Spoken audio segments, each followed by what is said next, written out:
दोस्तों, अक्सर हम फीडबैक की बात करते हैं क्योंकि फीडबैक में हमें यह पता चलता है कि हम क्या सही कर रहे हैं और हमें और क्या सही करने की जरूरत है। और अक्सर हम भी दूसरों को फीडबैक दिया करते हैं कि हमें उनके बर्ताव में, उनके काम करने के तौर तरीके में कौन सी कमियां नजर आती हैं।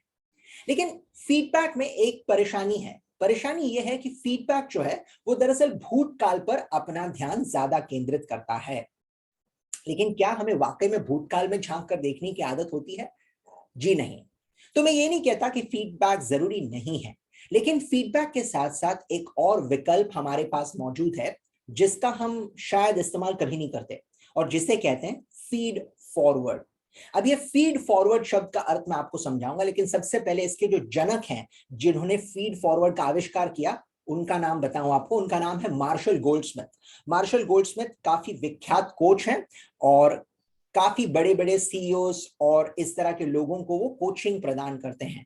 तो उन्होंने इस शब्द का आविष्कार किया था, फीड फॉरवर्ड। अब फीड फॉरवर्ड का मतलब मैं आपको समझाऊं। फीड फॉरवर्ड का मतलब होता है कि आपने भविष्य में किस चीज पर ध्यान केंद्रित करना चाहिए ताकि आप बेहतर बन पाए।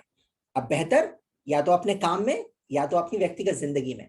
तो इसका ताल्लुक व्यक्तिगत और हमारी जो काम की जिंदगी है, दोनों के साथ है। अब कैसे इस्तेमाल करें फीड फॉरवर्ड का? अब जब हम फीड फॉरवर्ड देना शुरू करते हैं तो सबसे पहली चीज जो हमने याद रखनी है कि हम भूतकाल के बारे में कतई बातचीत ना करें।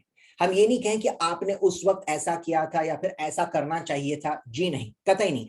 हम भूतकाल के बारे में कोई बात नहीं छेड़ेंगे।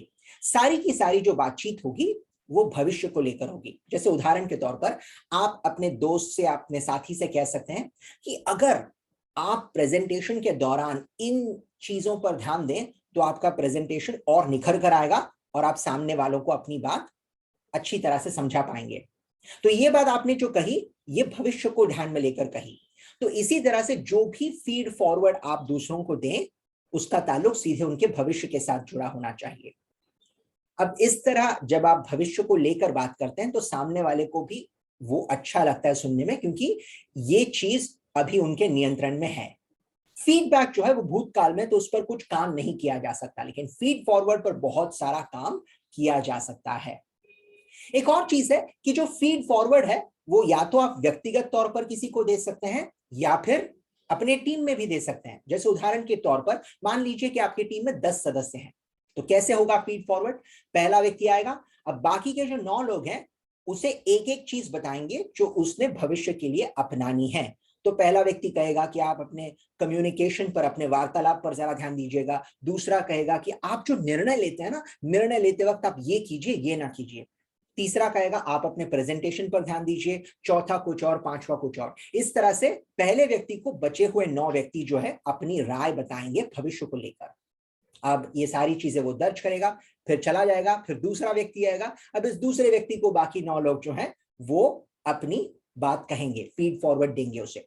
तो इस तरह से सभी को दूसरों से यह पता चलेगा कि मैंने अपने व्यक्तिगत जिंदगी या फिर अपने कार्यस्थल पर कौन सी वो चीजें करनी है भविष्य में जिससे मैं तरक्की कर पाऊं।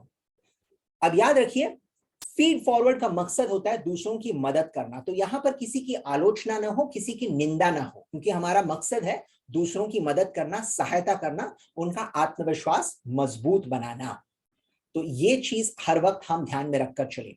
एक और चीज है जिस पर हमें ध्यान केंद्रित करना चाहिए कि जब हम दूसरों से फीड फॉरवर्ड लेते हैं, हो सकता है कि आप सारी बातों से सहमत ना हो सकता है कि कुछ फीड फॉरवर्ड ऐसा हो जो आपको लगता है आपके लिए जरूरी नहीं है। तो फिर ऐसे फीड फॉरवर्ड का क्या करना? छोड़ दीजिए उसे। लेकिन जब फीड फॉरवर्ड आपको कोई मिल रहा है तो उसकी निंदा, उसकी आलोचना मत करना कि नहीं नहीं मैं नहीं करूंगा ऐसे, या फिर आपने ऐसे कैसे कह दिया। इससे क्या होगा? इससे दूसरे आपको फीड फॉरवर्ड दे नहीं पाएंगे या फिर चुप बैठ जाएंगे। तो जब कोई आपको फीड फॉरवर्ड दे रहा हो, उसे ले लीजिए। हो सकता है उस पर आप काम न करना चाहें, यह आपकी व्यक्तिगत राय है, लेकिन कभी भी किसी की आलोचना न करना जो आपको फीड फॉरवर्ड उस वक्त दे रहा हो।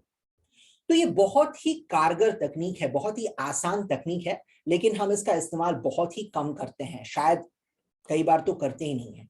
तो इसका इस्तेमाल आप कीजिएगा अपनी व्यक्तिगत जिंदगी में, अपनी पारिवारिक जिंदगी में, या फिर अपने कार्यस्थल पर, जिससे आप दूसरों को यह बता सकें कि वो अपने भविष्य में क्या बेहतर कर सकते हैं जिससे उनकी तरक्की हो। और इस तरह से आप देख पाएंगे कि वहां पर जो माहौल है कार्यस्थल पर वो भी बेहतर होगा, क्योंकि आप किसी की मदद करना चाहते हैं। तो इसका इस्तेमाल कीजिए, भरपूर लाभ उठाइए और आप देखेंगे कि किस तरह से आप बदलाव को, सकारात्मक बदलाव को महसूस कर पाते हैं। तो जरा इस्तेमाल करके बताइए कि आपका अनुभव इसको लेकर कैसा रहा।